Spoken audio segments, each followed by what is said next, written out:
লাউয়ের খোসার ভাজা তো অনেকে খেয়েছেন, লাউয়ের খোসার ভর্তা কখনো খেয়েছেন কি? যদি না খেয়ে থাকেন তাহলে এই রেসিপিটা একবার করে দেখতে পারেন। খোসাগুলো একটু মোটা করে ছাড়াবেন, তারপর টুকরো টুকরো করে মিক্সির জারে দিয়ে 5-6টা কাঁচা লঙ্কা আর 5-6 কোয়া রসুন নুন চিনি দিয়ে ভালো করে বেটে রাখবেন। এখানে সব নিজের স্বাদ অনুযায়ী দেবেন।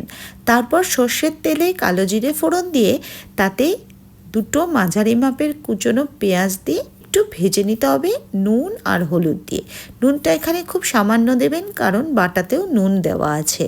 তারপরে পেঁয়াজটা যখন হালকা নরম হয়ে আসবে, এতে দিয়ে দেবেন বেটে রাখা লাউয়ের খোসাটা। খোসা যদি একটু শক্ত হয় তাহলে কিন্তু একটু ভাপিয়ে নিতে পারেন। যতক্ষণ না জলটা মরে ততক্ষণ নাড়িয়ে নেবেন অল্প আছে। তারপর এতে নুন হলুদ মাখানো চিংড়ি মাছ আর ধনেপাতা কুচনো ছড়িয়ে পরিবেশন করুন গরম ভাতে।